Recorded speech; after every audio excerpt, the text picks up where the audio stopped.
When we last left off, we had just learned about Karen Aparo's version of the days leading up to her mother's gruesome death.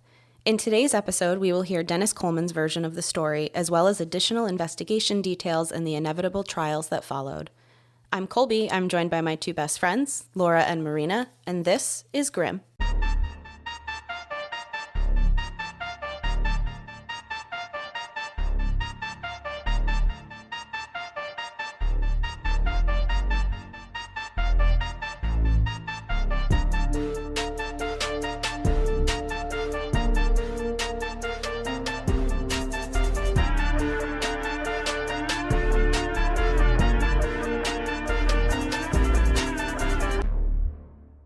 I am glad we decided to record on two separate days for this because I feel like years have passed since we last heard it. So for the time in between for our gremlins, it feels like we can represent that here. Yes. I still feel the hatred in my heart towards Colby of what she did to us yesterday because she's like, all right, I'm going to tell you about these two stories. And then she told us one and was like, see you later. I was watching the pages and I was like, wow, Dennis's side is really short.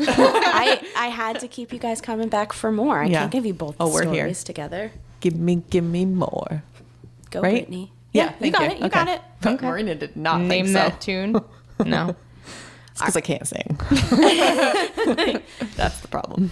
So if you guys haven't listened to episode 25 yet, I would highly suggest that you do that before continuing on with this episode.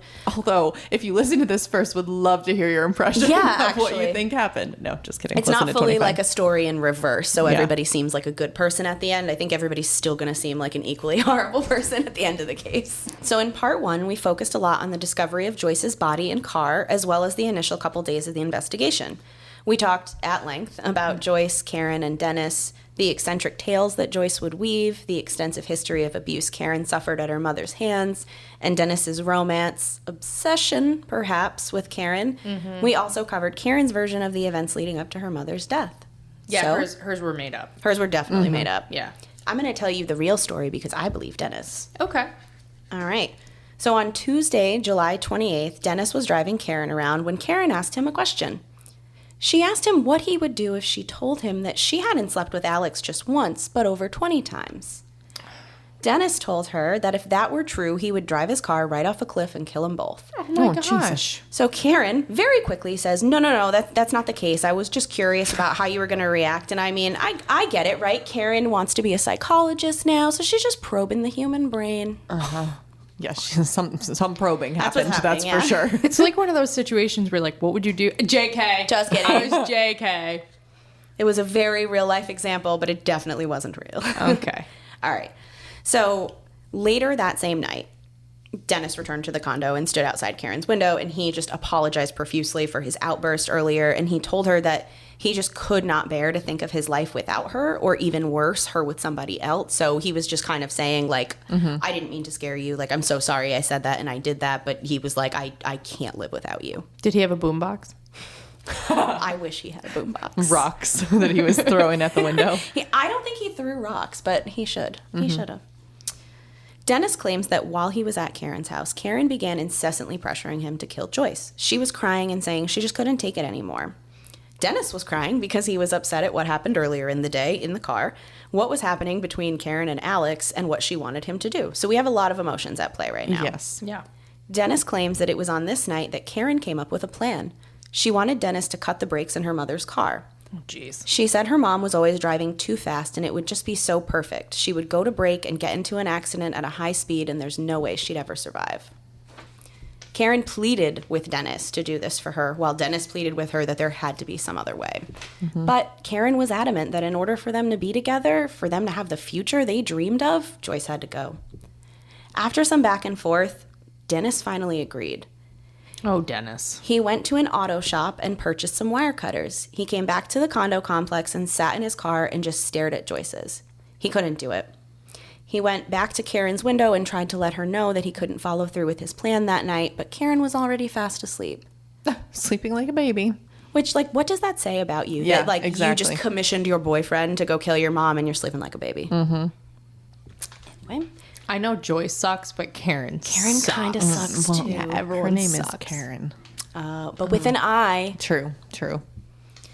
On Wednesday, July 29th, the only communication Dennis and Karen had was Karen asking him what happened to their plan the night before. He explained to her that he tried to tell her he just couldn't do it, but he couldn't get her attention. So it's fine. They move on. The next day, on July 30th, Dennis stopped by Karen's window around 9 p.m. while Karen was packing for her upcoming trip to Binghamton, which I enjoy saying that word, Binghamton. She again started to pressure Dennis to kill her mother. She kept saying it had to be tonight. She didn't want to go to Binghamton. Her mother was making her go. Both Dennis and Karen were again crying during this exchange, and to make things even more awkward, he said Joyce kept interrupting them while they were talking, asking Karen to go do like chores around the house. God. She's like, oh, am I interrupting anything, honey? Yeah. No, just our conspiring to murder you, Mom. Like, I'm good. Seriously. Mom, get the meatloaf. Wow. So sometime prior to this particular night, one of them had the idea to kill Joyce using a poisonous gas, a mixture of ammonia and bleach. Dennis didn't really remember who initially brought the idea up, only that Karen had to tell him what to do, like how to mix the concoction. So the new plan was that before Karen went to bed, she was going to leave the door to the condo unlocked. I don't know why she had to do this. Dennis has a key, but whatever. Dennis would come over, he would soak a rag in the mixture and hold it over Joyce's mouth and nose until she was dead. If it didn't work, they prepared a plan B. Dennis would just strangle Joyce if the concoction wasn't strong enough. So Karen promised she would clean up the scene the next morning, removing all traces of Dennis ever being there that night. She claimed she would get rid of any fingerprints, clean the sheets, vacuum, dust, etc. Karen also told Dennis that he would need to dump Joyce's body somewhere. It was important her body be found so that Karen could collect her mother's life insurance money. Again with the insurance. Yeah. My goodness, people. Also, Dennis didn't have the balls to cut the brakes, and he's going to strangle her if she doesn't suffocate from the rag. That doesn't seem like a well thought out plan. It also, does not. Bleach and ammonia do not chloroform make. So, to use Marina's phrasing. Yes. Does it make a poisonous gas? It does. That is an actual real thing. So please don't clean your bathroom with things. Yes. No, it's actually a thing that people are like, oh my God, if you do all these things, it's great. It'll really clean your bathroom. Yeah. And you'll never use it again because you've died. Guys, listen, learn, and stay alive. Yeah. Just don't clean your bathroom. Well, because it's not just, you're not just taking like a gallon of bleach and a gallon of ammonia. It's if you use chemicals that or sprays or whatever that have both of them in there, it can create, it's actually very bad for you. So please don't do that.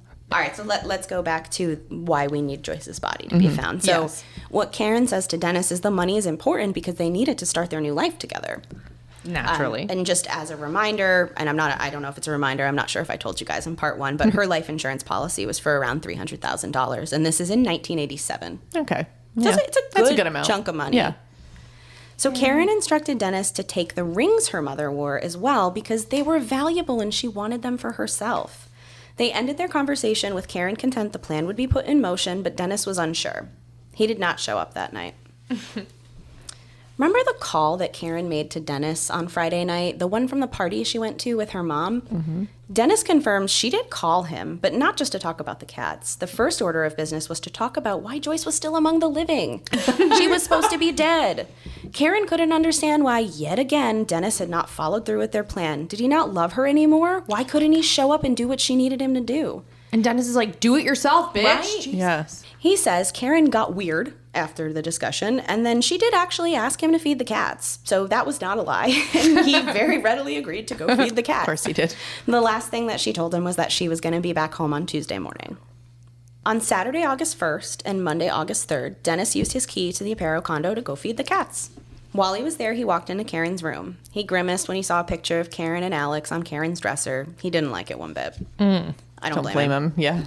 He also saw Karen's diaries laying in plain sight. He picked one up and he seriously considered reading it, but he ultimately decided not to. After all, it contained Karen's private thoughts. What a respectful gentleman. I would definitely have read them. Mm-hmm. He would never invade her privacy like that. It just wouldn't be right. Wow. So here's a grim fact for you. We're starting off early with it. Had Dennis actually read that journal, and we'll talk a little bit more about what was in it later, he would have known what Karen was writing about him, how he was weak and obsessive, all of the other derogatory things she said about him, blah, blah, blah. But one thing would have been glaringly absent from the most recent journal. There was nothing negative written in there about Joyce. In fact, there was barely anything about Joyce in there at all. Huh. And it's weird because in the past when things were really bad, she would use her journal to vent all of her thoughts and frustrations, but there was none of that present now. So the question of whether or not Dennis actually read her journal is hotly debated. Some people say there's no way he could have read it. If he had, he would have known Karen was playing him. And even if he did read it, why would it have been incentive to kill Joyce? There was nothing in there about Karen fighting with her, being afraid of her, being abused by her, nothing pointing to Joyce being the one forcing the affair with Alex. It actually would have been very clear that Karen instigated all of this. Yes. Yeah. If anything, what he read would have been a reason to murder Alex or Karen herself. Dennis would never hurt Karen, and he didn't kill Alex, so I feel like it's safe to say that it's very, very likely he's telling the truth and did not read the diary at that time. I would agree. Joyce was still a piece of shit, though, right? She was, yes. Okay. Yeah, it was, I think... She just stopped writing about her being a piece of shit. Yes. Probably because she was committed to killing her, so she was like, I don't need to vent my frustrations anymore. Also, that looks great for motive. Right. So where I was actually going to go next was, why would Karen leave her mother out of the journal like this? And, you know, I think I have a theory. Maybe since Joyce had a history of going through Karen's things and had no problem reading her thoughts, unlike Dennis, she left out some of it in case her mother came snooping again. The journal primarily focused on the affair with Alex, which was something her mother approved of, if not also encouraged. Karen also knew Dennis well enough to know he would never violate her privacy, so she had trained him very well, so I don't think she ever would have had a concern about Dennis opening it. Before leaving the condo that evening, Dennis wrote Karen a note and stuck it in between the sheets of her bed. The first page of the note was short and simple. It said, "I will do the deed." He, of course, was referring to killing Joyce. He had been thinking about it since Karen left, and he was finally ready to commit to the plan. Dennis said it was surreal, fantasyland. I was in a nightmare, and there's nothing I could do about it. It's happening, and I'm not in control of it. So he really does feel like he's spiraling out, and like it's not a conscious choice he's making to do this. Kind of is, though. It kind of is. But the only option he had, he thought, was to either kill himself or to kill Joyce, because he couldn't have Karen. So either he would be dead without Karen and Joyce would be alive, or Joyce would be dead and Dennis would have Karen. I mean, between those two choices, I too would choose killing Joyce. I believe I would choose that as well. Do you mean Alex would have Karen? No, this is Dennis thinking this through. So still Dennis thinks he would have Karen. Oh, okay. Dennis just thinks that like the whole thing with Alex is like a little bit of a fling, and she just kind of had to do it to get it out of her system, like sow her wild oats. Okay. And he's not happy with it, but... So Dennis began to outline a plan. Like he literally made a schedule on a piece of paper. So about 1:30 a.m. on Wednesday, August 5th, he would enter the Aparo condo, and with Karen's help, he'd kill Joyce. He guesstimated that it would take him about 10 minutes to kill her. No idea how he got that number. Then he said that he and Karen would carry Joyce's body to her car and load her into the back seat. Karen would return to the condo to begin her cleanup while Dennis drove somewhere to dispose of the body. There were some holes in the plan, like he needed to find a second driver since his intention was to ditch Joyce's car, so he needed a way to get back home. He felt like there were neighborhoods in the Bronx or Harlem that would be perfect for ditching the car, far enough away that if the police found her, it would take a while for them to ID her.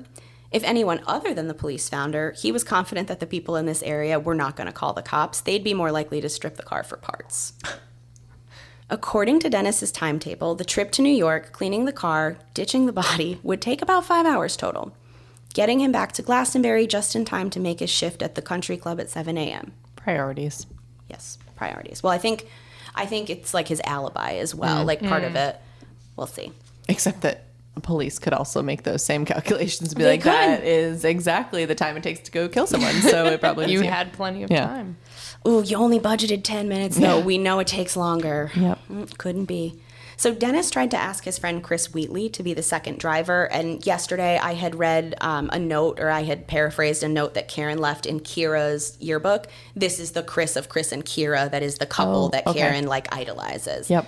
So Dennis says that Chris owed him from all of the times that he'd helped him out with money in the past year. From what I gather, Chris had a gambling problem. I don't know if I'd go as far as to call him an addict, but he had gotten himself into trouble a couple of times, and Dennis always spotted him the money without question.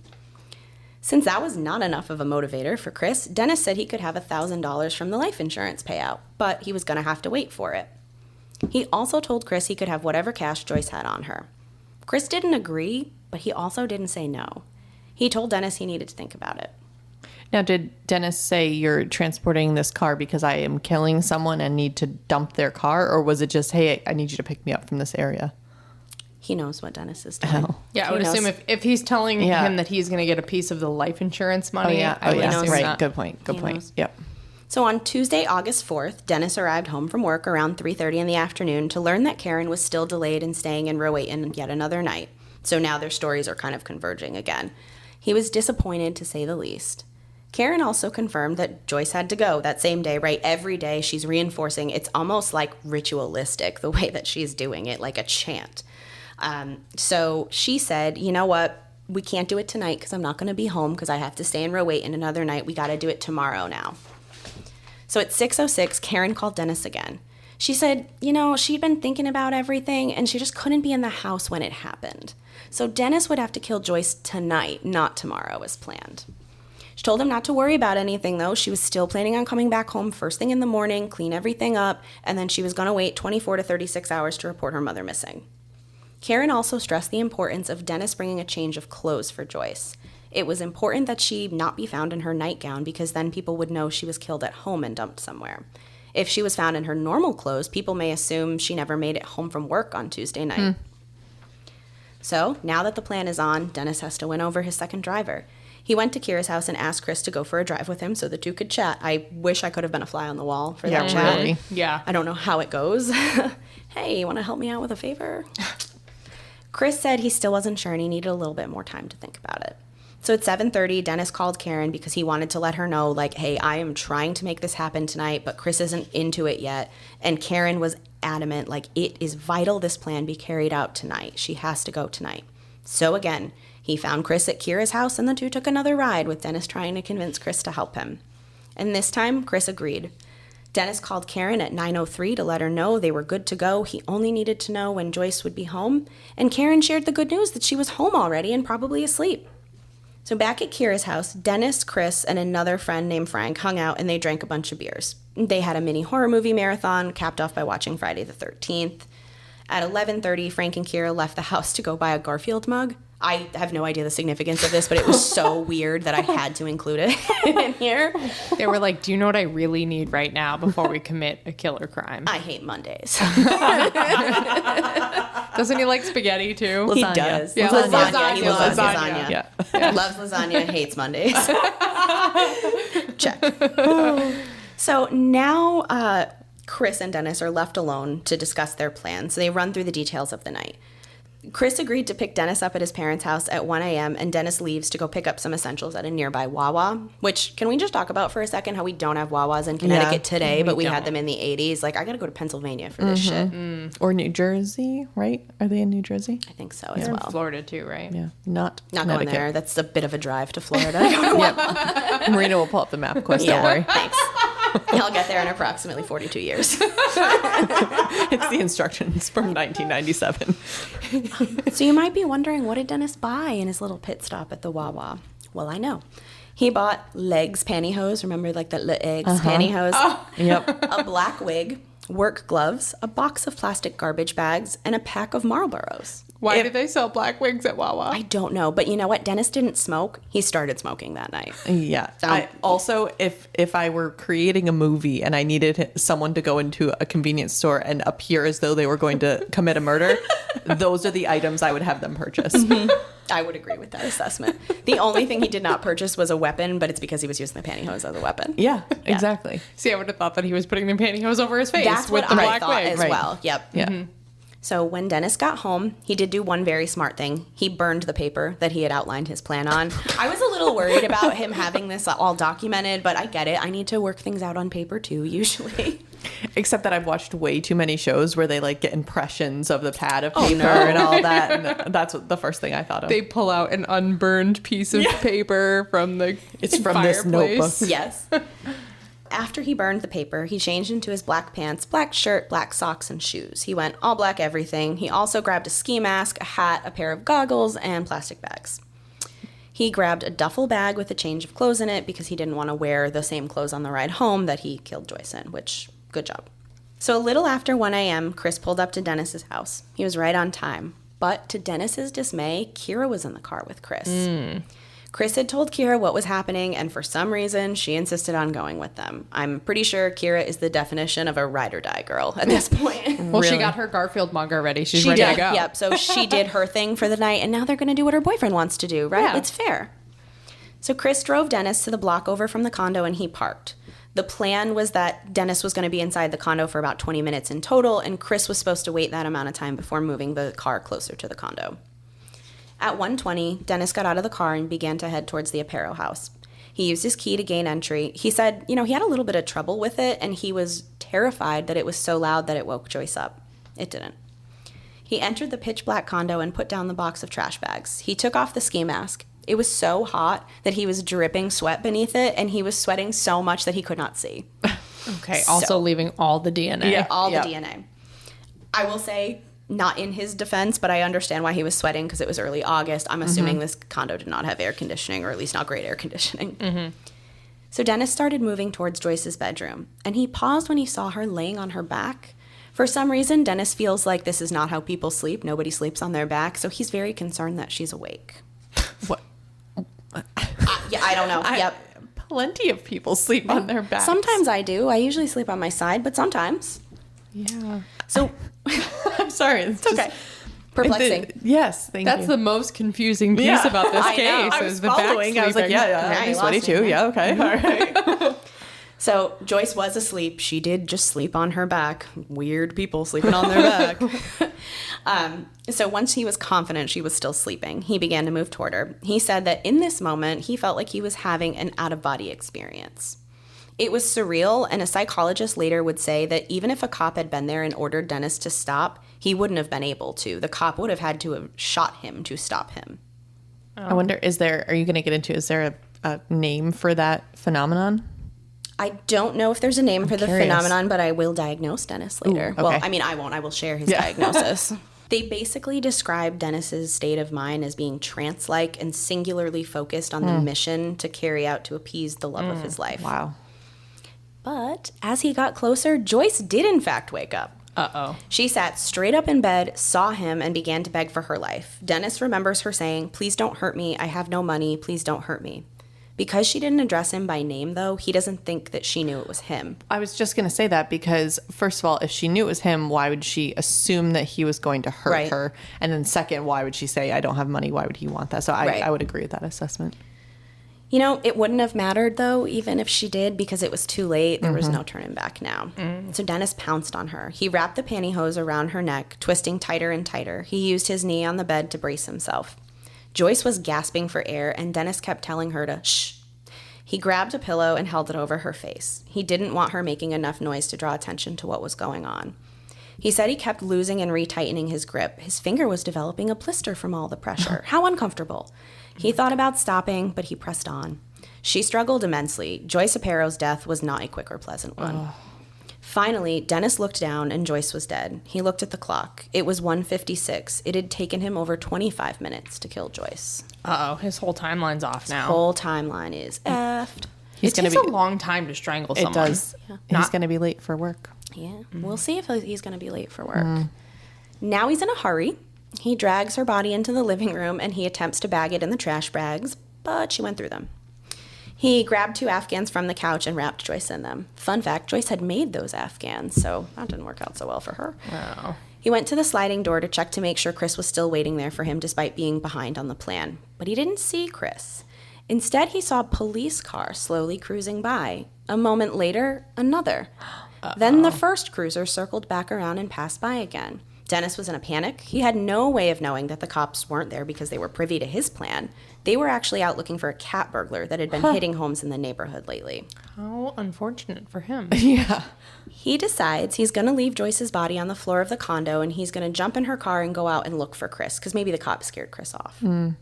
So Dennis spent maybe 15, 20 minutes looking for Chris to no avail. He returned to the condo and called Kira to see if Chris was there. And she told him that he wasn't, but they had run into a bit of a complication after Dennis got out of the car. One of the cops that was patrolling the neighborhood had seen Chris throw trash out of his window and gave him a ticket for littering. After he wrote him up, the cop told Chris to get out of there, so Chris started the car and drove around, but the cop followed him. So he kind of just said, you know what, I'm going to get out of here. And he brought Kira home, and then he went back to his house. Dennis told Kira to have Chris call him immediately at the condo. He was almost screaming at her at this point, so you could tell he's starting to spiral a little bit. So while he sat and waited, he saw more police activity in the neighborhood, all the while becoming more and more anxious. After what seemed like an eternity, but was actually only 5 to 10 minutes, Chris called and Dennis answered on the first ring. Chris could tell that Dennis was spiraling, so Chris took control. He instructed Dennis to get Joyce's body into the car and meet him at a rest stop in East Hartford so they could come up with a new plan to dump the car and body since it was way too late to drive to New York now. What kind of a person is Chris? Because from the very start, this is why I asked if he knew why he was driving him, because your first response should probably be, let me think about it. Hi, 911. I'd like to report an attempted murder. Like, you know, and now he's a part of it. But $100K, that's sweet money. No, Only he was going to get $1,000. $1,000. 1,000, not 100,000. And in the future. Right. I thought it was 100,000, and I was thinking, why would they offer up a third of the life insurance policy? $1,000? $1,000. Oh my gosh, I would sell him down the river in an instant. Right? Exactly. Sorry, guys, 1,000 is not enough to buy me to be an accomplice to whatever murder you want to commit. We're gonna need like 100,000. I mean, the legal fees alone. Right? Yes. I don't even think 100,000's worth it, to be honest with you. What's your number? Oh, I just silenced both of you. I have a lot of student loan debt still, so if somebody were to say, just make that go away for me, I would do some things for them. I plead the fifth. That's all I'm saying. Spoken like a lawyer. Dennis covered the back seat of Joyce's car with plastic trash bags and went to run back into the house to grab her body. As he was walking back, another police car was in the area. Dennis dropped to the ground and laid as flat as he possibly could and stayed as still as he possibly could. He was sure that the cops would have been able to see him, but somehow they didn't. They just continued driving by. Oh, man. He ran back inside the condo and heard Joyce's body was actually making gurgling noises. I think this was from like the last bits of air escaping her lungs, but he thought it meant maybe she wasn't dead. So he grabbed some paper towels and stuffed them in her mouth to muffle the sound. Yeah. He then took Joyce outside into the car and took off for the new rendezvous point that he and Chris had agreed upon. It took him about 10 to 15 minutes to get there. And when he got there, he noticed again Kira was with Chris, but Dennis didn't even care at this point in time. Chris walked over to Dennis's car and the two started to talk through a revised plan. Dennis was still very clearly panicked, and he said at this point he just wanted to get rid of everything. He didn't care if the body was going to be discovered or not. But, you know, Chris kept a calm, cool, and collected head, and he suggested, let's drive up 91 North and we'll find a place to dump her along the Connecticut River. Chris led and Dennis followed. While Dennis was in the car alone with his thoughts, Joyce's body continued to make noises, so Dennis was super paranoid that she was still alive and, ironically, that she was going to strangle him. He was, I don't like this.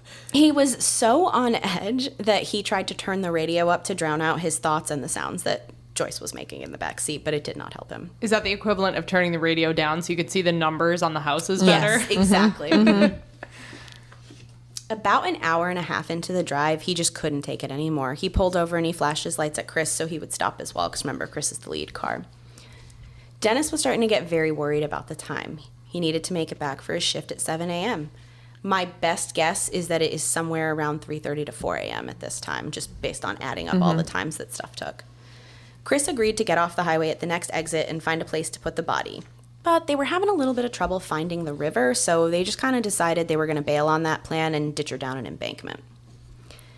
Dennis had Chris and Kira drive around for about 10 minutes while Dennis disposed of Joyce's body. He dragged her down the embankment, covered her with some leaves and brush, and walked away. Chris and Kira were waiting for him this time, like they actually said they would, and they told him that they had found the perfect spot to hide the car. There was a slope at the end of a dead-end dirt road. It was perfect. Dennis drove the car down the hill and into the small stream. Chris followed him down to help clean out the car and pack everything into a giant trash bag. Back in Chris's car, Dennis changed into his clothes he had brought and he started to look through Joyce's purse. She had $75 in cash and several credit cards. He gave it all to Chris as his down payment, and the group began to head back towards Glastonbury. Out of nowhere, Dennis started crying while he was sitting in the back seat. Kira says that Dennis told them what he had done, and he kept saying, Karen made me do it. I had to do it. I didn't want to do it. I had to do it. And after a while, he had no tears left to cry, and exhausted, he drifted off to sleep. Oh. They got back to Glastonbury at 6 a.m. Chris brought Kira home first and then Dennis. Dennis flew up the stairs in his house, threw the trash bag and Joyce's purse in the closet, brushed his teeth, washed his face, jumped in his car, and went to work, arriving right on time at 7 a.m. From our last episode, we already know that Joyce's car and body would both be found on Wednesday, August 5th, We also know that the police brought Dennis and Karen in for some initial questioning based on their suspicious behavior, so I'm not going to spend any more time on the 5th. On Thursday, August 6th, the Glastonbury Police Department returned to the Aparo condo for another search. This time, the disheveled bed was of much more interest to them. They theorized that perhaps the killer must have shoved the bed away from the wall during a struggle and maybe used the pillows to smother and stifle the victim's cries. The fact that the $10 and the gas cards were on the coffee table kind of ruled out robbery as a motive. They reconsidered the garbage bags. Had the killer tried to use them to move Joyce's body? Yup, and it didn't work. They also found a roll of paper towels under the sink that were a match for the one found in Joyce's mouth. I was wondering how you could easily match a paper towel, but they were yellow and like a specific brand of paper towel, so it was like visually he could tell it was the same. They're like, I could tell that this is the Bounty, the quilted picker-upper. Yes. He was very keen on his paper towels. They did a quick sweep of Karen's room. Again, she's your typical teenager. She's got a lot of shit. It would take forever to go through everything. They found a stack of photos, some of just Karen, some of Karen and Alex, some of Alex with his violin. There was a bookcase filled with books, sheets of music, and violin scores. She had dolls, stuffed animals, and some more photographs. One of note was that of Archbishop John Whelan. It was signed and framed. In the drawer of her nightstand next to her bed, they found a couple journals. Detective Revoir skimmed through them quickly, and he didn't really find anything of note. Karen had a really busy Thursday morning herself, though, guys. She woke up and she called her best friend, Shannon Dubois. I will say I'm not sure if I'm pronouncing Shannon's last name correctly. It's Dubois. I went to school with a girl whose last name was this, and she pronounced it was Dubois, but it also may be Dubois, so I'm sorry, Shannon, if I'm mispronouncing your name. Shannon was tall, pretty, she had short blonde hair, and she looked like the typical all-American girl next door. Just so you guys have a little visual to go. Okay. Shannon remembers that Karen sounded really nervous when she first answered the phone. Karen told her that her mother had been murdered. She said she needed her best friend and asked her to come over to Dennis's house right away. Shannon happened to be dating Dennis's younger brother, Matt, so Matt went over to pick up Shannon so she could comfort her friend. Next, Karen called Archbishop Whelan at his private residence. As a reminder, she had known and been extremely close to him her whole life. She told him about her mother's death and requested that he conduct the funeral services. It was a strange request for a divorced woman who rarely went to church. I would go as far as to say Joyce hated church. She was usually at odds with the church, and she often discouraged Karen from practicing her faith. Presiding over a funeral also was not really something the Archbishop did. The last time he had was for Connecticut's former governor, Ella Grasso, in 1981. Nevertheless, he agreed. He would do whatever he could to help Karen in this moment. There's a very good reason why Karen wanted him close to her for this. Joyce had actually told Karen that the Archbishop was her real biological father. Oh. This was a charade that Joyce kept up for the duration of Karen's life, and Karen kept their secret, referring to him instead as Uncle John.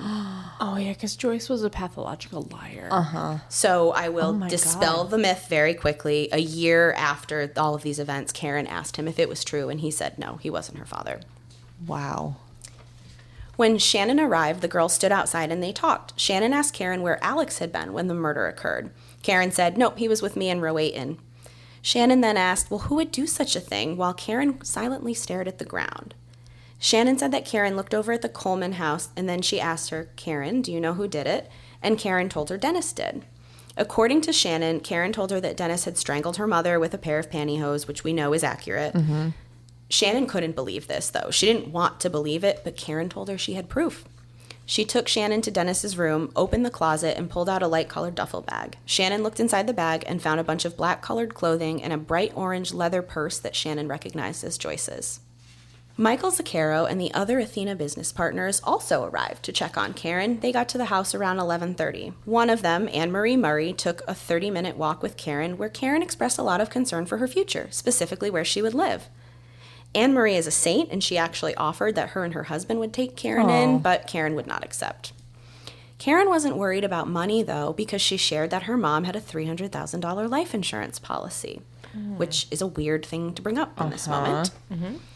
They talked about the funeral, the estate, and what to do with Karen. It was a lot for Karen, and for the first time ever, she broke down. She was extremely pale and began crying, and it really looked like she was in shock. So as all of this is going on, they're trying to figure out where she should go, and Shannon's family steps up and says, you know what, come stay with us. At least she's human. Yes. I feel like even if you are a sociopath and you plot your mother's murder, I feel like you should still feel something when it actually happens. Yeah. Even just a twinge A little of regret. little twinge. Yeah. Dennis got home from work around 3 o'clock and found that Shannon was still at his house. Karen wasn't there. I'm not exactly sure where Karen went, but she was not home. Dennis asked Shannon if she knew what happened, and she said she did, and she confronted him on it. He then confirmed the story that Karen had told her earlier that day. Shannon went home before Karen returned to the Colemans, but the two talked later, and Shannon told her Dennis had confessed to her. Oddly, the girls kind of had an unspoken agreement that neither of them was going to take this information to the police. They had a very long discussion about, like, loyalty. On Saturday, August 8th, Karen, Jeff Sands, and Michael Zucchero went and made funeral arrangements. It was at this moment that Michael noticed that something was off about Karen's behavior. She had a complete lack of emotion while picking out a casket for her mother. He said she was so cold that it was almost unbelievable. She didn't look at the caskets at all. All she looked at was the price tag, and that's how she made her decision. She bought the cheapest one available. Oh. The Athena partners tried to reach out to family members in the area. They really didn't know what family Joyce had in the area other than Karen, because they wanted to include them in the services and let them know. They found out that Joyce's mother and sister, they lived nearby, surprisingly. Her mom and her sister were in South Windsor, and her brother was in White Plains, New York. So they really weren't that far away. Karen, though, got very upset, and she wanted no mention of any of them in the obituary. She was hysterical. Michael said he told the funeral director to exclude them just to calm her down, but he really didn't feel good about it. Yeah. I'm very interested because she's still a minor at this point. Right, not someone who works in mines, Marina. Just so you know, yeah. But like, who is? It would be the next of kin, but an adult. Should be her father. I would think. I don't know, like, because it's not. If anything happened to Karen, that would be true also. But does he still have any obligation to Joyce? I don't know. Oh, I thought you meant for who would take Karen. I was thinking it would be her father. Yeah, okay. so I was thinking that too. But like, who would do the funeral arrangements? Yeah. Like the coworkers are. You're right, saints for helping with all of this. But can't you get emancipated at 16? I don't know. I've never tried. Fair enough. I think that you can get emancipated at 16. Interesting. I'm just very interested at like, it seems like she shouldn't get to make all those or have to make all those decisions. Yeah, so it's a lot of pressure to put on a 16-year-old kid. The family was livid at the idea of being excluded, particularly her sister. Jeff Sands, one of the men who went with Karen to pick out the casket, received a very angry phone call from her, and he got an earful. He found her strong opinion on Joyce, though, a little bit odd, given how much emphasis Karen had put on her mother being estranged from her family. And her sister did confirm that there was some sort of weird family feud going on, but blood was blood, and they wanted to be there, especially for poor Karen. After they selected the casket and finalized the arrangements, they had the matter of selecting an outfit for Joyce to be buried in. Michael remembers that Karen selected the sleaziest pair of green pants for her mother, and he tried to get her to consider a dress. I think he pointed to a specific one. Karen scoffed and said that she wanted that particular dress for herself, so it was out of the question. What? Right? The men finally did convince her to pick out a dress, at least. The next one she picked out, though, was described as garish by the Undertaker. Gee, and that's coming from an Undertaker? Coming from an Undertaker. So he made her go pick out a more appropriate dress. Wow. Shannon and her mother took Karen shopping for her own dress to wear to the services, and in the car, again, Karen broke down crying. It was the first time that Shannon or her mother had seen Karen exhibit any emotion. She was crying about the dress, not Probably, her mother. Yeah, if I had to guess. Now, I know that we always say that everybody processes grief in their own way, but Karen's acting very strange. I don't think anybody can contest that. She didn't seem as upset as you would think a 16-year-old who just lost her mother and effectively her only caregiver would be. Karen was also not about to change her plans. She was supposed to go see Alex's concert in Philadelphia, and you know what? She did. She just promised she'd be back in time for her mother's funeral on August 12th. She wanted to take her mind off of it. Yeah, and you know what? One of the detectives actually encouraged her to go. I think it was the detective, or maybe it was one of the former business partners, but someone was like, you've had a rough week here. Maybe just go enjoy yourself. Yeah, live your life. If she had not done all the other questionable things, then I would agree with that. Yeah, had she not plotted to murder her, it'd be fine. Yeah. But Karen kept her word. She was back for the funeral on August 12th, a week after Joyce was murdered. Joyce's body was in a private room at the funeral home in a closed casket. Karen demanded that the casket be opened. The funeral director was reluctant, but eventually he complied with Karen's demands. Karen towered over her mother's body and examined it from all angles. Why? It was the first time she had seen her mother since she dropped her off in Rowayton on the 4th. Karen was physically leaning on the Archbishop for support, and to some it looked like she was actually in shock, but to others it looked like she was trying to confirm it was really Joyce in the casket and Joyce was dead. That woman fucked her up. Like, I understand that Karen did many very, very bad things, but she is so psychologically troubled. She is. Wow. A lot of people at the funeral noticed that Karen's behavior was very odd. Like, she wasn't crying at any point in time. And again, right, people process grief differently, but her demeanor was weird. She was smiling, she was laughing and engaged in conversations with others. It only got weirder. At the grave site, the Archbishop conducted the services, and as soon as he was done, Karen had another demand that needed to be met.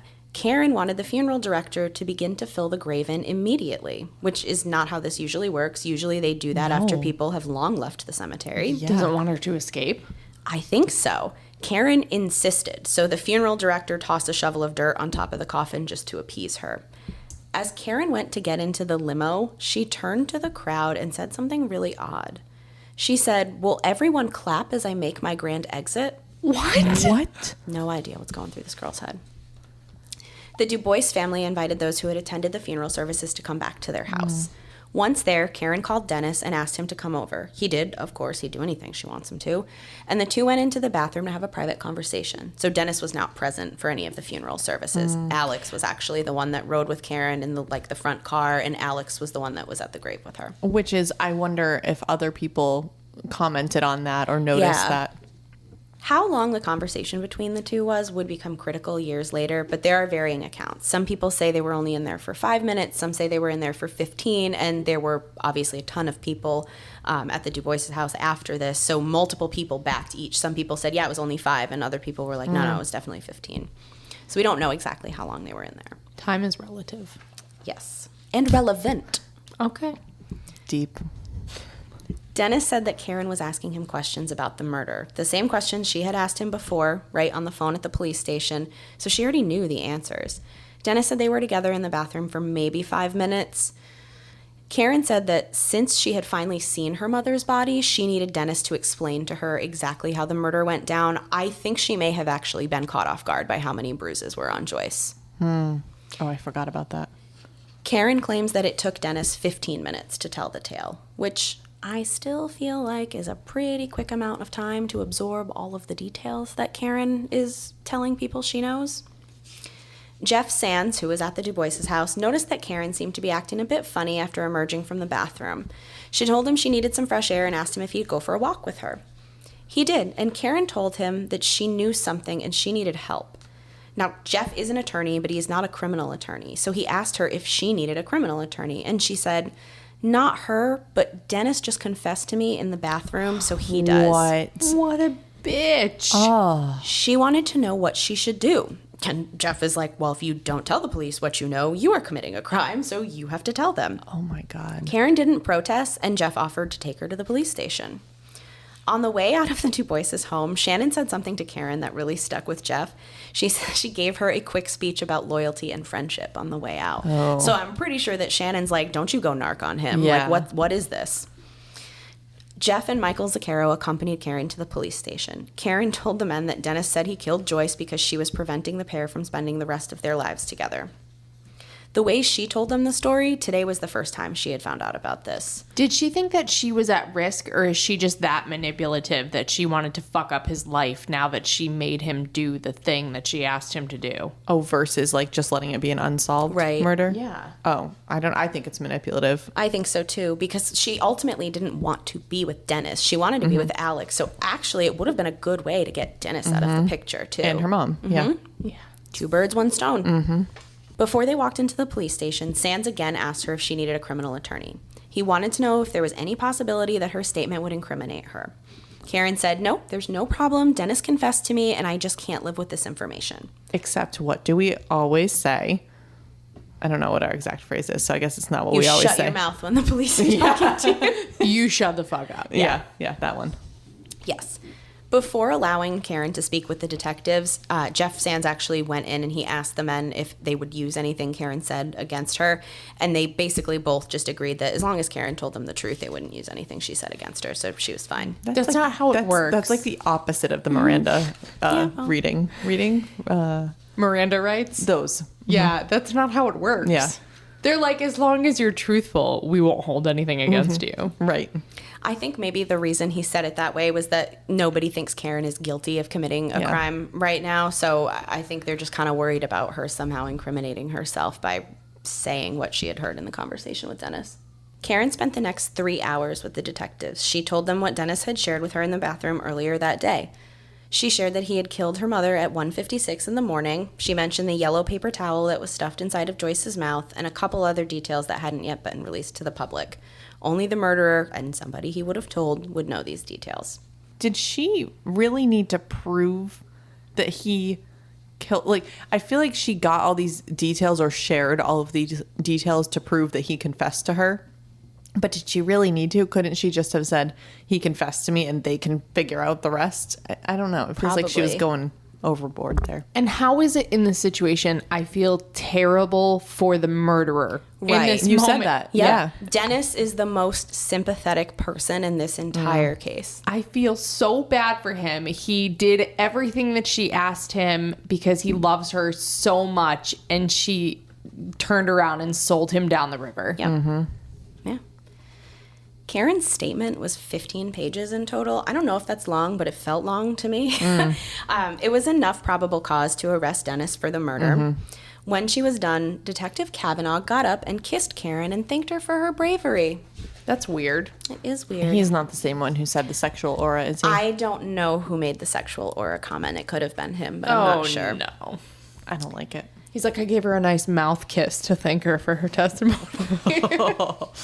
He really felt for this girl. He was trying to help her. He talked to her about victim support groups. He definitely didn't suspect her, and he didn't want to at this point in time. In hindsight, it was odd that Karen was able to recite the details of her mother's murder in such a cold, stoic manner. Yeah. And that too, yeah.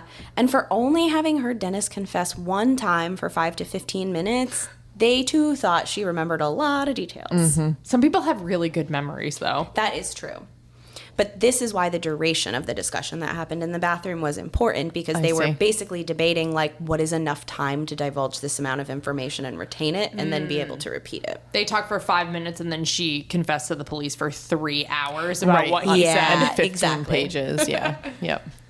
The next day at 2:30 in the afternoon, Dennis was just wrapping up his shift at the country club when he saw the state police troopers arrive. He knew what this was about, and he just patiently waited at his car rather than attempting to flee.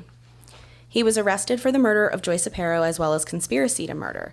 Dennis was facing a bleak prospect, up to 80 years in prison. His bond was set at $150,000, which his father was able to scrape together to get him out on bail. The police had their guy, but they still had so many questions. Largely, how did Dennis get Joyce and her car to northern Massachusetts and then get home? Who were they charging with as the conspirator? Dennis, because he conspired and committed the murder. You need another person to conspire with. I don't know law. So I don't know if they knew who the co-conspirators were at this point in time, but we are going to find out that, yes, he does eventually have co-conspirators here. Okay. That's not shocking, actually. I can name a few. Not shocking at all. So a search warrant was issued for Dennis's home and car. Had the warrant been served a few days prior, they would have found some pretty damning evidence. But on the Friday prior to his arrest, Dennis had made a trip to the town's dump and threw a lot of it into the compactor. So everything that was inside of his closet, Joyce's purse, just up into the dump. Oh, that neon orange one? Yes. Too bad. There was, however, enough left in Dennis's room to make the police reconsider Karen's involvement in things. You guys are going to think I'm making this up, but I'm not. So 3 walls of his bedroom were covered. We are talking floor to ceiling, covered with photos of Karen and memorabilia from their time together. No. It was like the detectives had walked into a shrine that was dedicated to Karen Aparo. And indeed, Dennis called it his Karen wall. Oh, my skin is crawling thinking about that. That's like serial killer stuff. There was more. Not as bad, though. But there, in the drawers of Dennis's desk, police discovered stacks of letters, 100 or more. There were letters from at least 6 different girls in there, but the majority were from Karen. And oddly enough, some from Dennis to Karen. I don't know how or why, but I read that they sometimes would keep copies of their letters for themselves. Do you think that people who have these tendencies find each other? Like, it's they not gravitate. Just, yes, it's the aura. It is. It's that aura she's got. There's someone for everyone, guys. Dennis. Oh, I can't with the wall. I'm just thinking of when I was a teenager. I think I was obsessed with Daniel Radcliffe. My sister was obsessed with Leo DiCaprio, and you just have their pictures like floor to ceiling, and it didn't seem creepy at the time, and they're celebrities, but like just knowing all the background story of this, it's really disturbing me. And I think it keeps driving home that we're talking about kids. I know that Dennis was 19, but like we're talking about kids here. I've said it before, I'll say it again. Things. Their brain is not developed until they're around 24 or 25. Exactly. And it just like kind of, you have that dichotomy of that, right? But then also cold-blooded murder. The content of those letters was enough for Karen to go from the oddly grieving daughter to an active and willing participant. Other letters suggested she may have actually been the driving force behind it all, and this was perhaps something that was in the works for a very long time. That's what she fucking gets for telling on him. She sent them there. She did. She brought this upon herself. Yes. When Dennis was confronted with this information, he refused to give up Karen. He was adamant that he had acted alone and she had absolutely no part in any of this. Nothing anyone could do was going to change his mind. She doesn't deserve him. Yeah. There was another letter from somebody else that the detectives found particularly interesting. One from Chris Wheatley. And it read, "So dude, how's your woman? Is her mother still alive?" Where's my 1K? Yeah. Oh, damn. I think this was from before this happened, because in the summer of 1986, Karen had also wanted Dennis to kill Joyce. So I feel like it was like a little bit of a running joke for a while. Yeah. And then it became a reality, and there was damning evidence. Wow. The police had interviewed Chris and Kira in the early days of the investigation, but the interviews led nowhere. Were they covering up for their friend?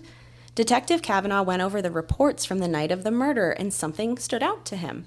At 1:30 that morning, about a block away from the Aparo condo, a white 1984 Renault Encore had been observed by officers who were out looking for the cat burglar.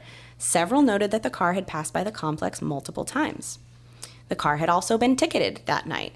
So they looked up who it was registered to, and they saw it was Chris's father. Bingo. The state's attorney issued a search and seizure warrant against Chris, his residence, and his car. The detectives asked him if he ever had any reason to be near or in Joyce's car, and he said, "No, but I do have some information that might be valuable to you." But of course, he wanted to speak with his lawyer first. The detectives had no choice but to wait. Well, that's the first good decision he's made. I think so, too. Goodness. On Monday, August 17th, the police were notified that they had received a match for the fingerprints that had been lifted from Joyce's car. They had taken samples from both the exterior and the interior, and these results proved that Chris Wheatley was lying. The fingerprints were his. Armed with this information, the police arrested Chris and his girlfriend. I don't know exactly what they had on her, but we all know she was present, so let's roll with it. They were both charged with conspiracy to commit murder and accessory to murder. Just like Dennis, they too were facing up to 80 years in prison. That makes sense that they'd be charged with that. I'm giving a puzzled face because why did Dennis, I don't think I processed that so did Chris drive Joyce's car and then Dennis drove a different car with Joyce's body in it? No, so the reason that Chris's prints are all over the car is he helped Dennis clean the car out. Oh. Oh. They cleaned it very well, apparently. That's okay, because I was like, I thought that makes no sense. Why? Okay. Yep, that thank was you. why. That's dumb. So 3 down, 1 to go. The state police, now more suspicious of Karen than ever, got a search warrant for the condo, but again, they found little more than just the letters to go on. Then, on August 27th, the break they were looking for finally came. Shannon Du Bois went to speak with the detectives at the station. Her conscience had finally gotten the better of her. Her loyalty to her friend was no longer enough to keep her silent. Karen had been out of town, and Shannon, for the first time, was alone with her thoughts, and she just could not keep Karen's secrets anymore. Do you know if at this time Shannon knew that the other, like Dennis and Chris and Kira were all being charged? I don't know if Shannon knew that. I wonder if she was, and it was a little bit like, well, I guess I might as well. They're coming for me next. Yep. Like, I might as well say it and see what I can get. see that. I don't know, but yeah, maybe. Guys, don't ever confess anything serious to me because my anxiety will eat me alive and my paranoia, and I'll rat you out. Yeah. I really will. Yep. I'm so sorry. I love you guys. I will rat you out. Okay, noted. Shannon said she couldn't say anything any sooner because she was in disbelief that any of this could possibly be true.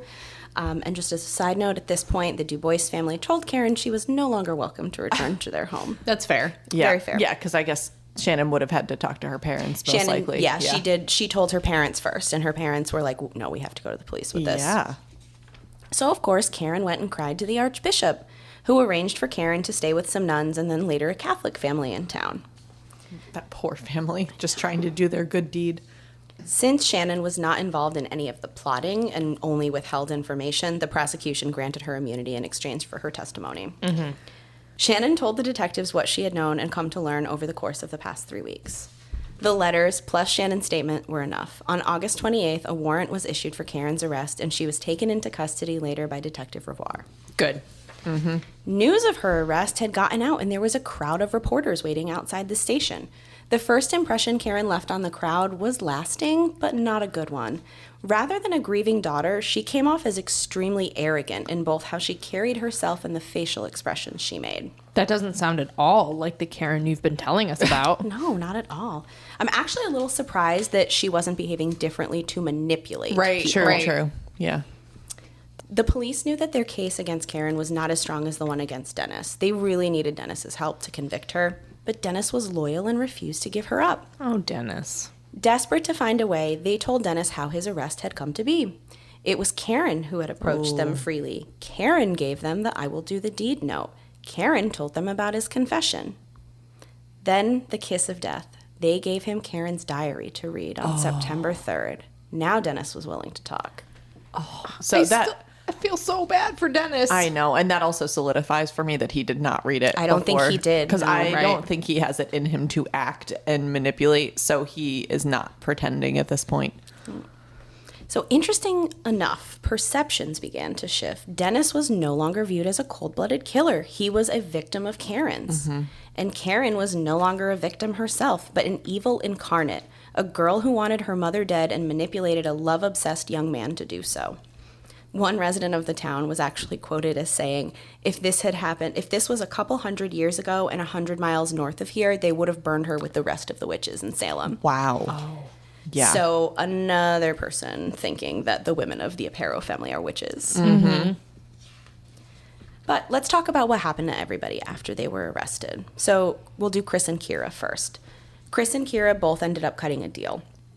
On their end, they would tell the police everything they knew and everything they had done. They would also agree to serve as witnesses for the state if necessary. In exchange, neither of them could be charged with accessory to murder. They could only be charged with the lesser offenses of hindering the prosecution and perjury if they lied. The state agreed, but after further discussion with Chris and Kira, they had learned very little, if any, new information at all. They were also pretty sure that the two of them were lying, but there was one small problem. I guess the deal was drafted in such a hurry that the state forgot to include the part where the offer would become null and void if they lied. Oops. Oh my God. And get this, the state was actually pressured to keep up their end of the deal, and they actually did.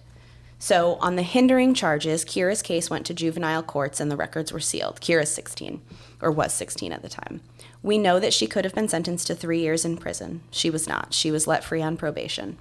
I think for her, it makes the most sense because she didn't do anything. It was dumb of her to want to tag along, but in a weird way, I could see it if she's like, if her boyfriend's going to do something dumm, like she wants to be there to make sure it's not like, I don't know. Again, these are kids making kid decisions. Exactly. But do you know what the difference in sentencing would have been if they hadn't gotten the deal? Like, would they have been in jail for? I just don't know what you get for that. Is So it they were like facing 80 years with they were. the conspiracy God. for my murder. God. Wow. But that's, I mean, when they say that people are facing a certain amount of time, they take all of the charges, they look at the maximum penalty, and they add them all together. True. But that's not how people are sentenced. True. Most of the time, they're sentenced somewhere in the mid-range, and the sentences run concurrently. So they're facing 100 years, and they get like 20 to serve. Yeah. It always sounds like very, very dramatic. Right. That's a good point. I know. Chris could have been sentenced to 5 years, but instead his lawyer made a case for something called accelerated rehabilitation, meaning that in the years since the murder, Chris had become a good person, demonstrating acts of service to the community, and it would serve the state little benefit to have someone with Chris's mind behind bars. I don't think I shared this, but Chris was a pre-med student, so he was a little smarty.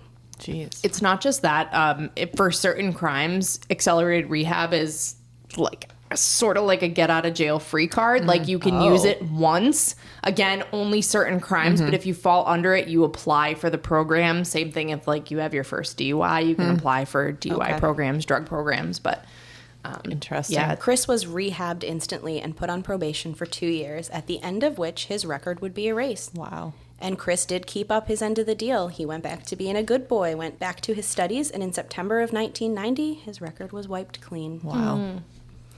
The matter of what to do with Dennis and Karen was far more complex. So let's go back to Dennis first. Prior to having read her journal, Dennis never even considered that Karen would hurt him intentionally. Reading the diary changed all that for him. he was so blind. He was so blind. In the diary, he saw that Karen lied to him about the number of times she had sex with Alex. She lied to him about her feelings for Alex. She lied to Dennis about wanting to marry him. It wasn't Dennis, according to the diary. It was Alex she wanted to marry. She wrote about how she used and manipulated Dennis. Everything she had promised him was now fiction. If this is how Karen really felt, the murder was for nothing. Joyce was not preventing Karen from being with Dennis. Karen didn't want Dennis. I can't believe that Dennis isn't suicidal at this point, because you mentioned that he had said earlier, you know, if I can't have her, like it's me or her. And I just, for how obsessed he was with her, I would think that his mental health would rapidly decline reading the truth. Yeah. Yeah, I would too. I don't know if he was suicidal at this point in time. I know physically all of this did a number on him. Did he lose another 50 pounds? Probably. Just like a skeleton? Yeah. As I mentioned a couple minutes back, this was enough to make him talk. And he spent the next several days talking. He talked about the year he met Karen in 1986. He talked about the weeks and days leading up to the murder. And the picture he painted put sweet Karen in the center of the whole thing. Now, armed with this new information about Karen's role in the murder, Dennis's attorney, Reese Norris, finally had something to help his client. The state agreed that if Dennis would testify against Karen, and he would be their primary witness, so he would testify, they would recommend a prison sentence of 42 years rather than 80. With good behavior, Dennis could be out in about 20. Wow. At the preliminary plea hearing, Dennis did not plead guilty. This was a strategic move. It would inevitably delay Dennis going to jail, but when he took the stand to testify against Karen, he would be a self-proclaimed killer, but not a convicted one. Can you elaborate on that? So to build credibility. So if they put him on the stand after he's pleaded guilty, he is a convicted murderer who is up there, versus right now he's kind of just saying, I killed her, but it's not like set in stone. So from the perception of the jury? Yes. Okay. Yes, for his credibility. Interesting. Never heard that. Norris had Dennis start seeing a therapist. I would argue somebody should have had Dennis seeing a therapist a long time ago. Yep. But he did it not because he wanted to use a diagnosis as part of his defense, but because he knew that Dennis was going to need some serious therapy and help when he was released from prison in the future. The therapist on his first meeting said that Dennis appeared perfectly pleasant. He was friendly, articulate, calm, very matter-of-fact, but he felt like this was all just a surface persona, like something wasn't quite right. Dennis saw this therapist for at least once a week for the next 2+ years.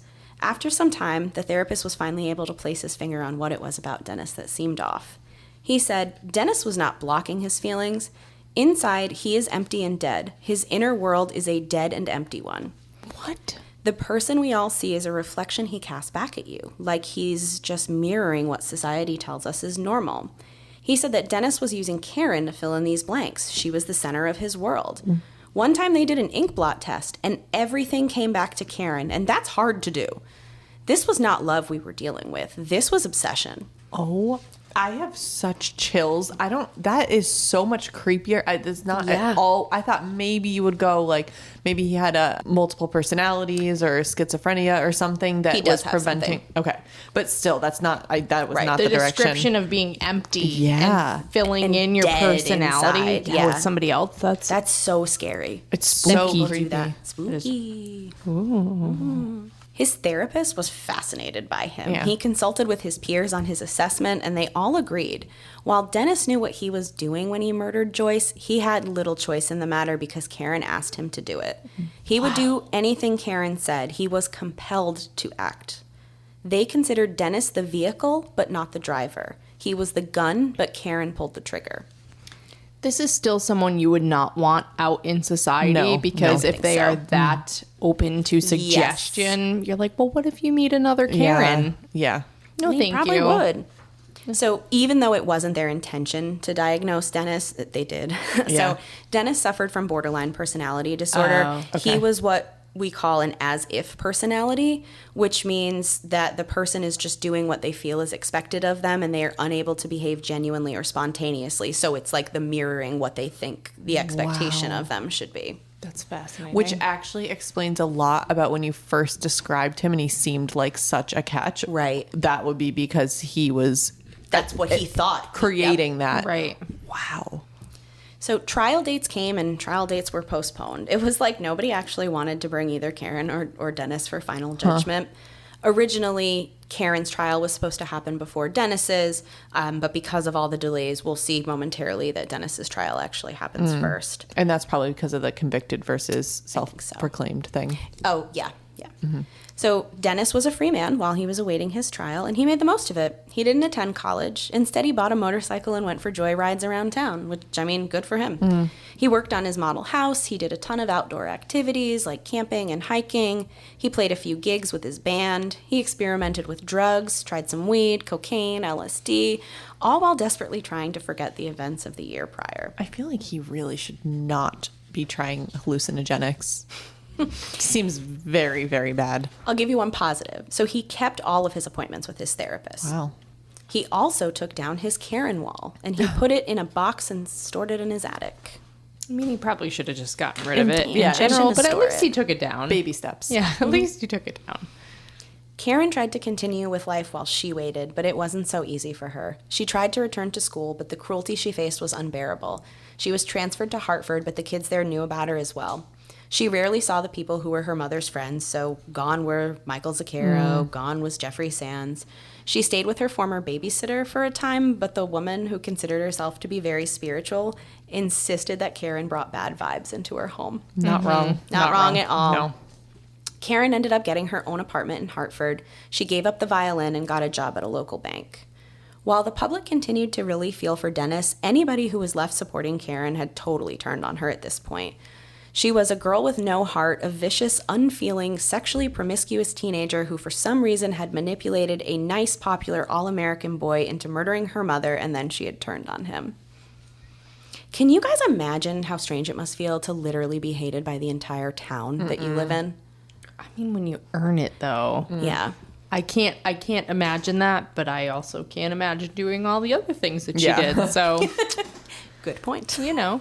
So let's talk a bit about Dennis's trial here and kind of what the strategy was. So his attorney didn't want to risk a jury trial for Dennis because even though he was viewed in such a favorable light, it was going to be really hard for that to continue once a jury saw what he did to Joyce.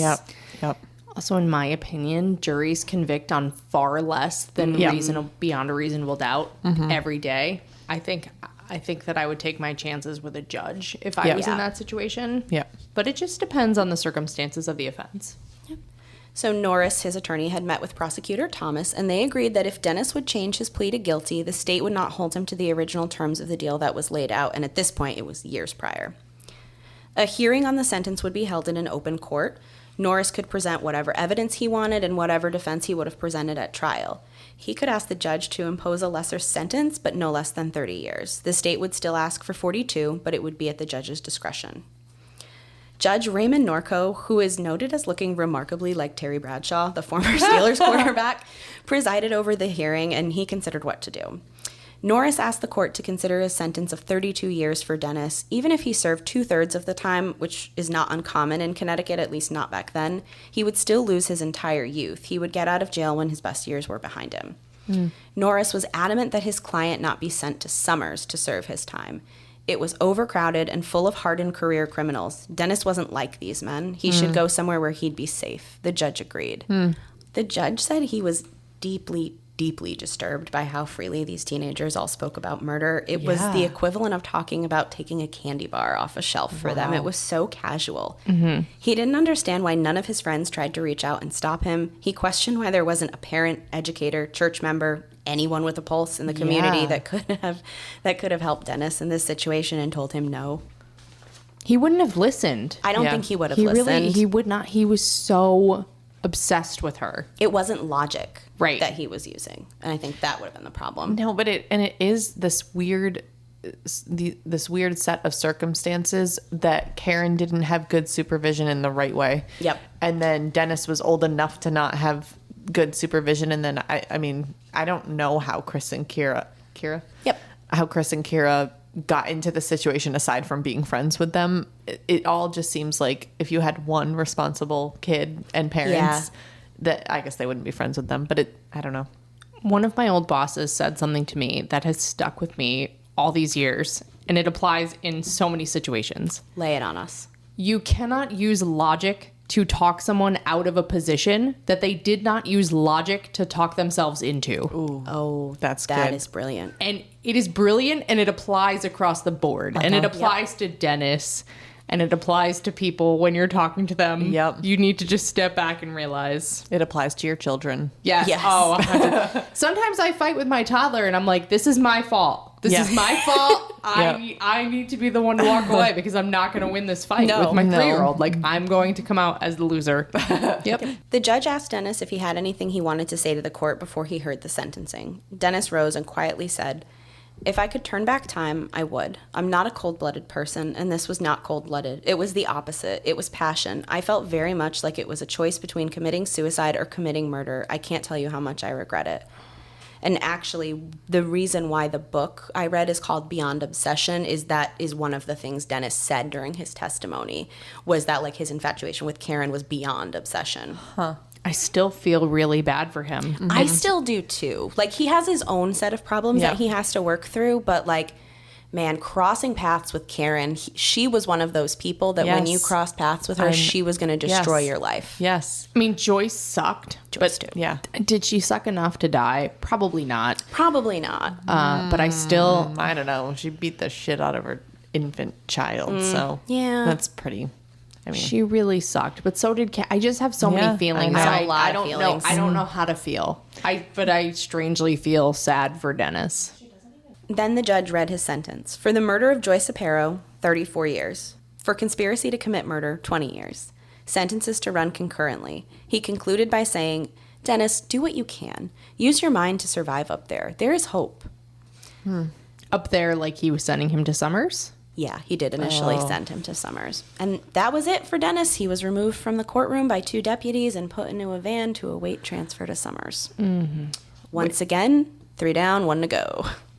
do we know where Dennis's parents are in all of this? I assume they were supporting him at the trial and all that, but They were around. Yeah, like his father was the one that posted the money for bail, and I'm pretty sure like his father had a conversation with right. him about like, you know, did you do this? Do we need to lawyer up? yeah. So they were present. I would think probably because of Dennis's age, because he was a little bit older. Yeah.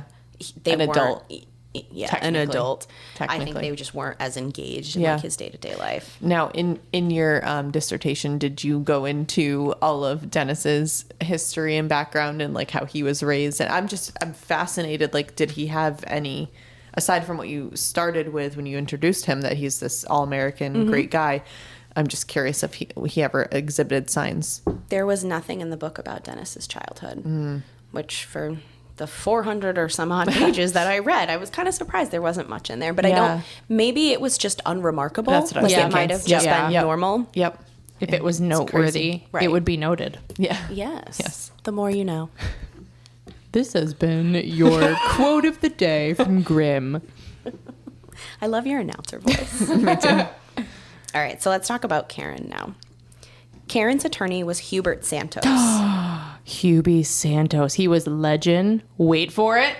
Dairy. Yes. And he was also Richard DeBate's attorney before he passed away. Oh. He is the criminal attorney in Connecticut. That was the sentiment that I found as well. He was considered to be one of the best and most expensive criminal lawyers in the state.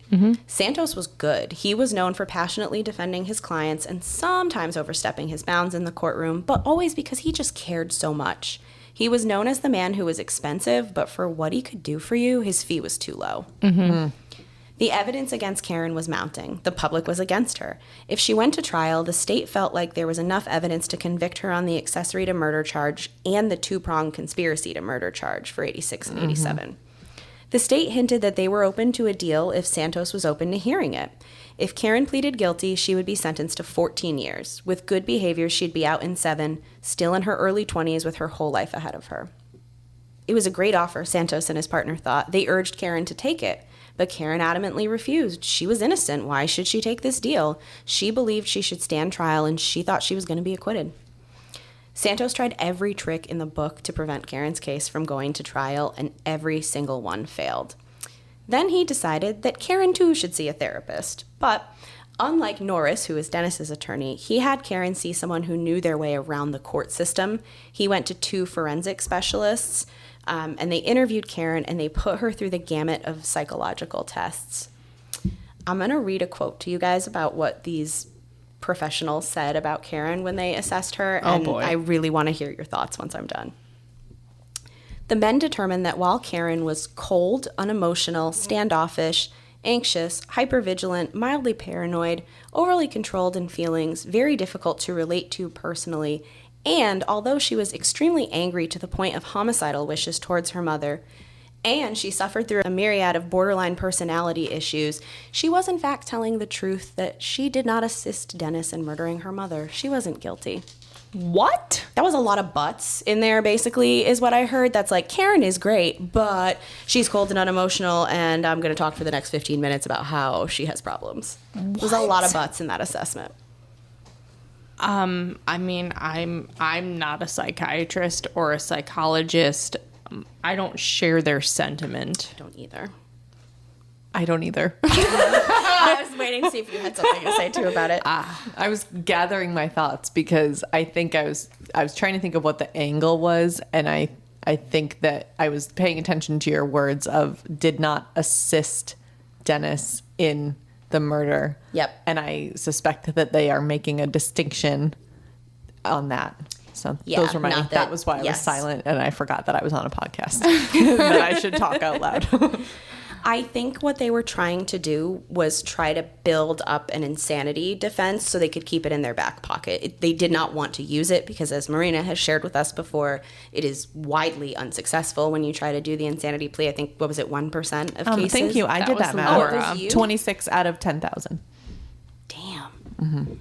So it doesn't work very often. And also, sometimes you spend more time in an asylum than you would Right. in jail. Maybe not in this situation because Right. she's facing like 80 years, but yeah, that is not a get out of jail free card. No.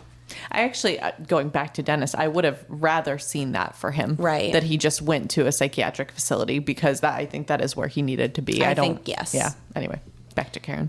But finally, in late April of 1990, Karen went to trial. It was just 5 months after Dennis's trial. So, like I said, hers ended up second.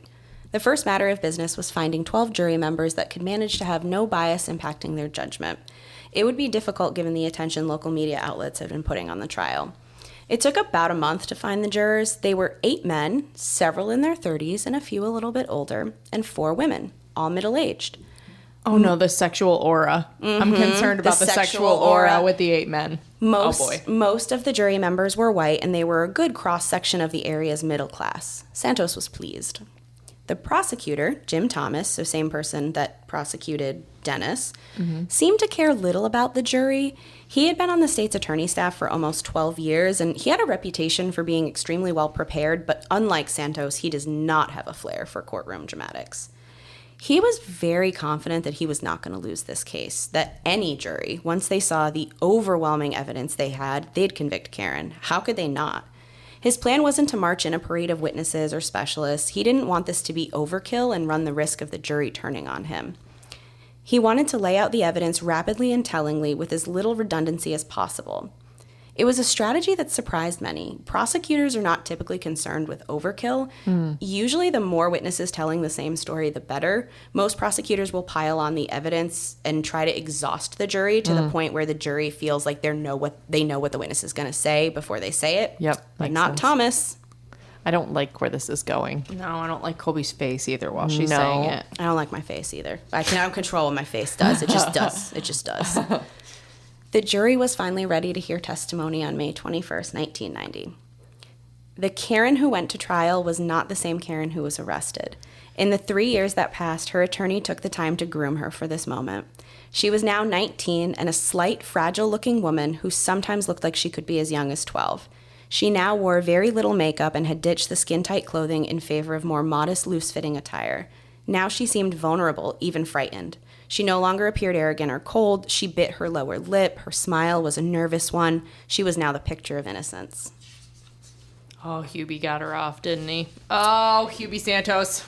On the fourth day of the trial, Dennis Coleman was brought in. The time he had spent in prison had not been kind to him. Good news, he did put on weight. Bad news, he was puffy and flabby and his eyes were lifeless, devoid of everything. He gets puffy because they feed you a lot of carbs in Yes. prison to fatten you up Yep. and slow you down. I agree. Grim fact. I have a head start on that one. I just like carbs. They're just delicious. I do that voluntarily. exactly.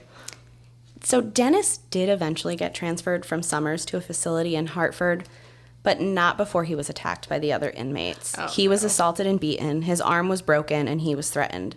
Word had gotten out that he was going to testify for the state, and that mentality just doesn't fly in Summers. You were either with the state or against them. Didn't matter why you were testifying. He was a traitor and told if he testified, he would be killed. So they moved him. Snitches get stitches. Yes, they do. William Devin Howell would be like, yeah, get it. He testified for 5 days. He barely allowed himself to hold Karen's gaze at any point.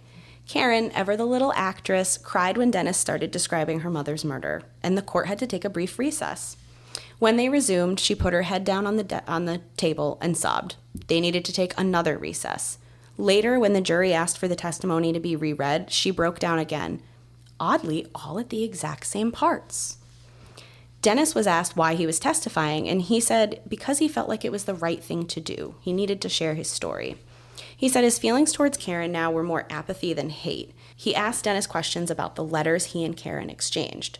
The court asked if there was a point to all of this, and Santos said, the witness is lying. In fact, earlier in the trial, he had tried to prove that since Dennis didn't believe in God, taking an oath of saying, so help me God, meant nothing to Dennis. Side note, Wow. Dennis found God, I'm assuming in prison, because I feel like that happens a lot. A lot of people are looking for something to turn to. Oh, yeah. This was the exact kind of thing that Santos was known for doing.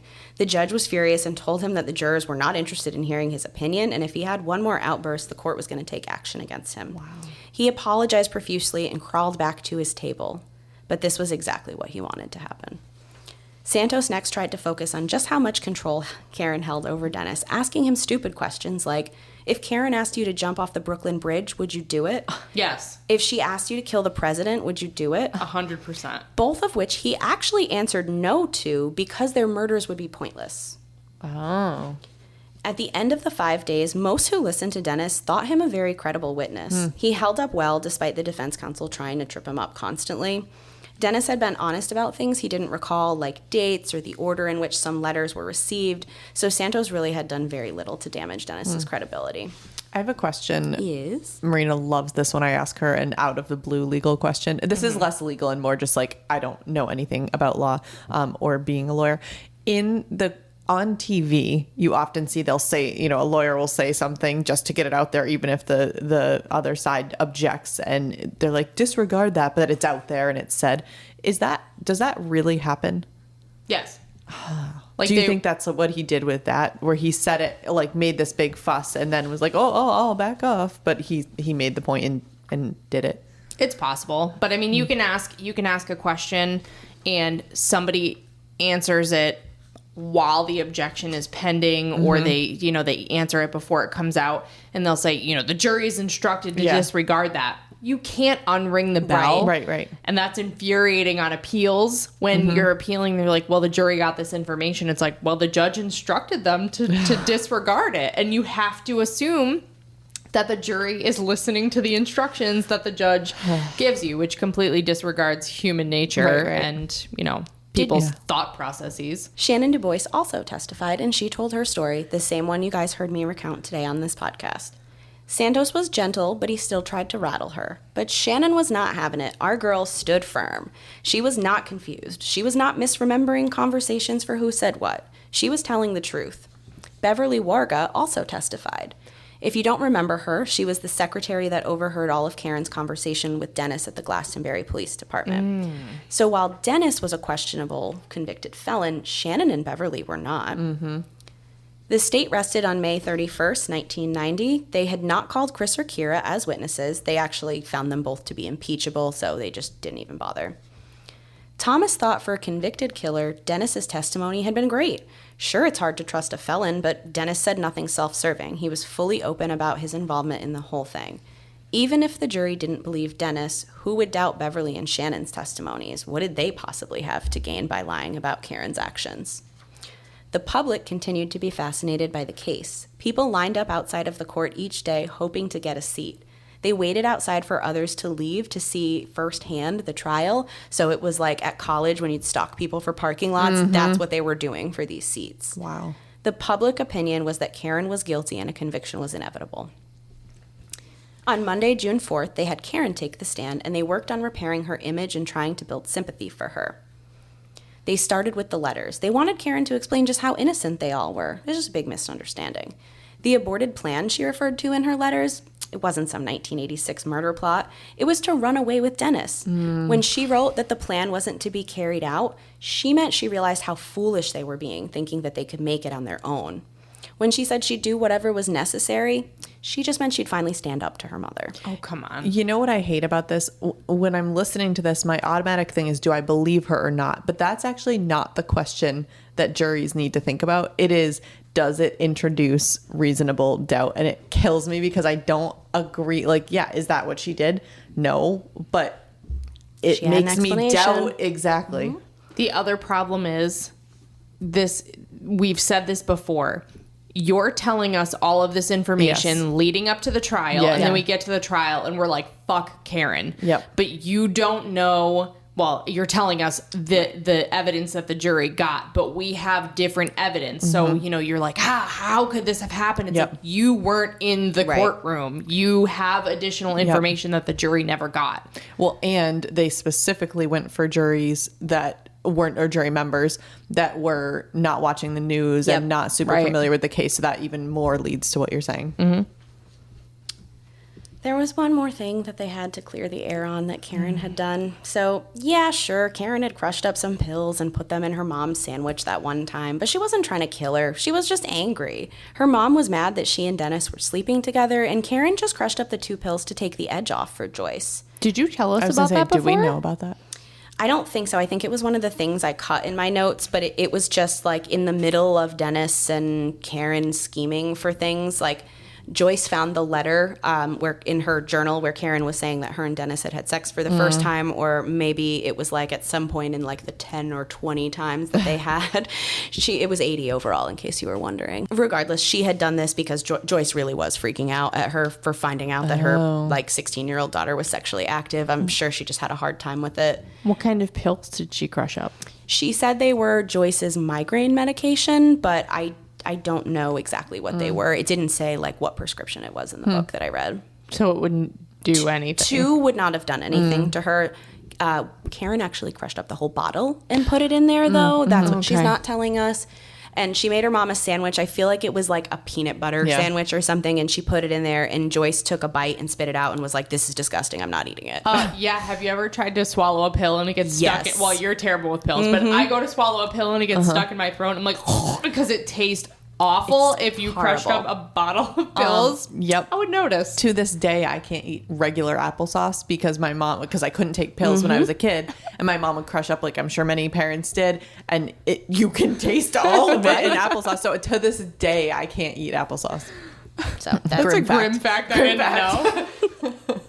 Listen, learn. They also asked Karen why she wanted to run away. She said life with her mother was very difficult. At times she loved her, and other times she was afraid. She said her mother was very mean, physically, emotionally, and psychologically. She said she would constantly tell her lies. Santos saw this as his ticket to try to surface the years of abuse.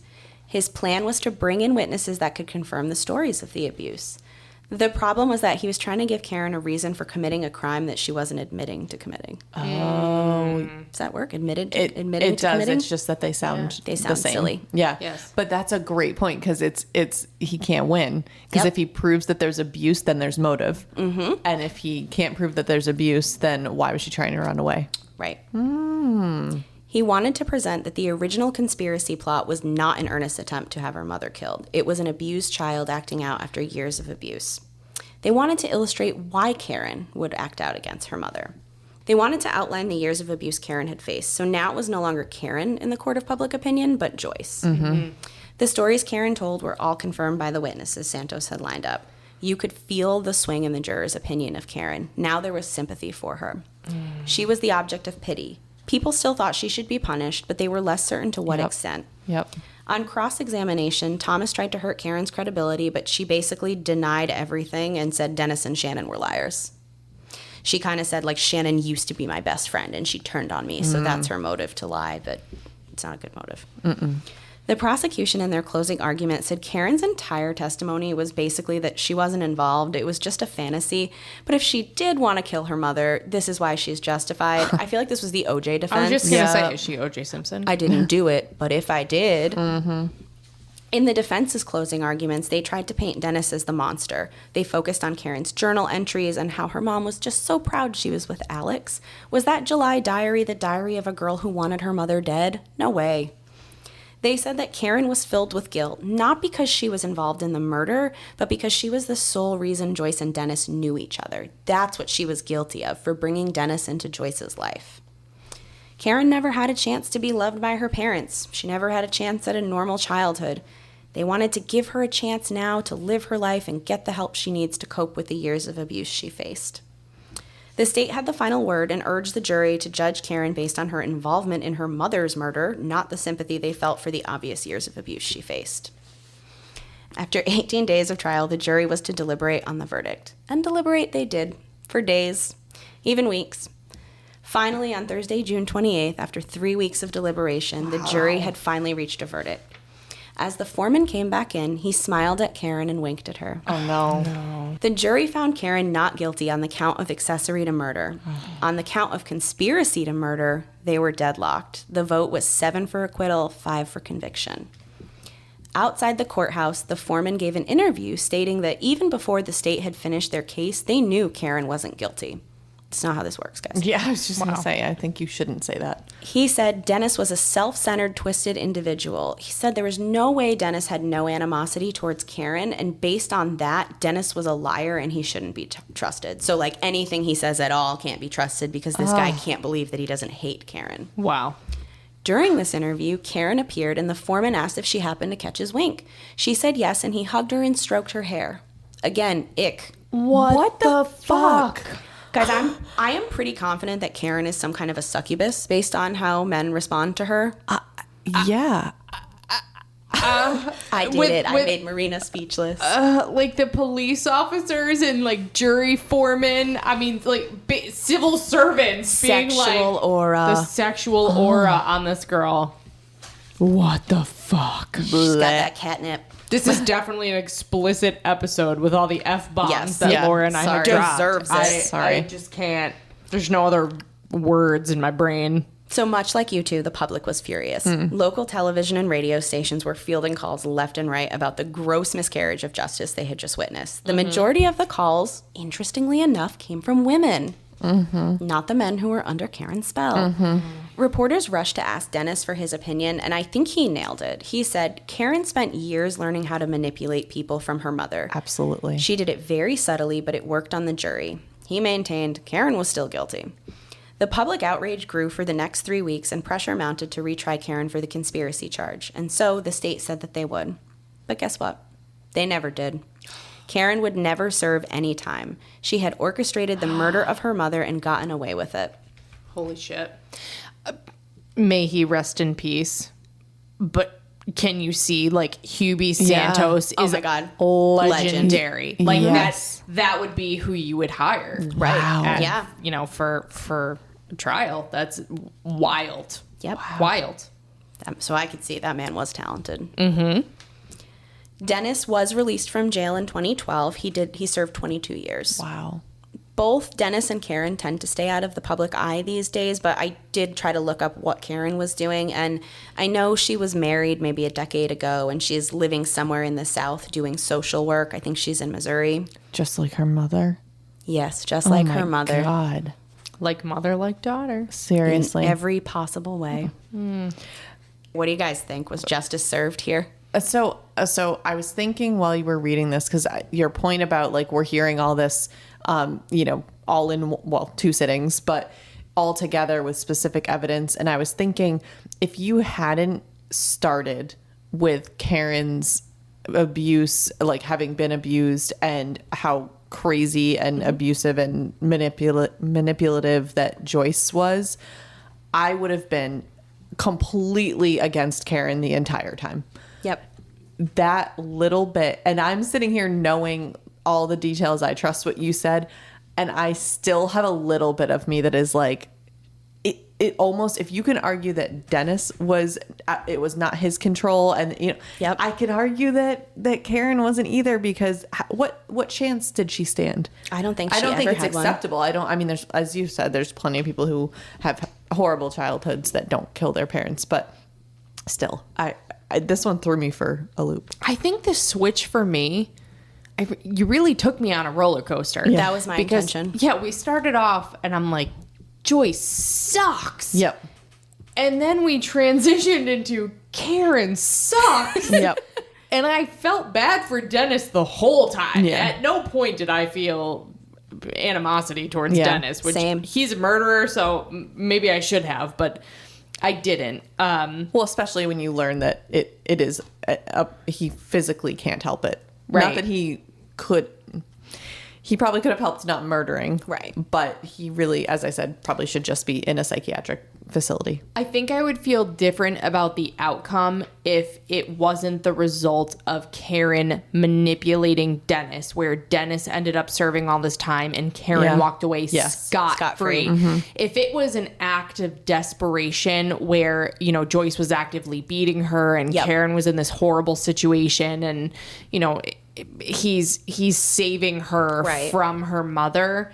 And again, I get it, Joyce sucked, but it doesn't sound like that's where they were at that point in their relationship. So because of that manipulation towards Dennis and he was so susceptible to it, I do not feel that justice was served. But again, may he rest in peace. Hubie Santos is a freaking legend for getting her off scot-free on that. Also, just can you imagine how crazy it was for Dennis to exit into the real world in 2012, having gone into jail in 1991?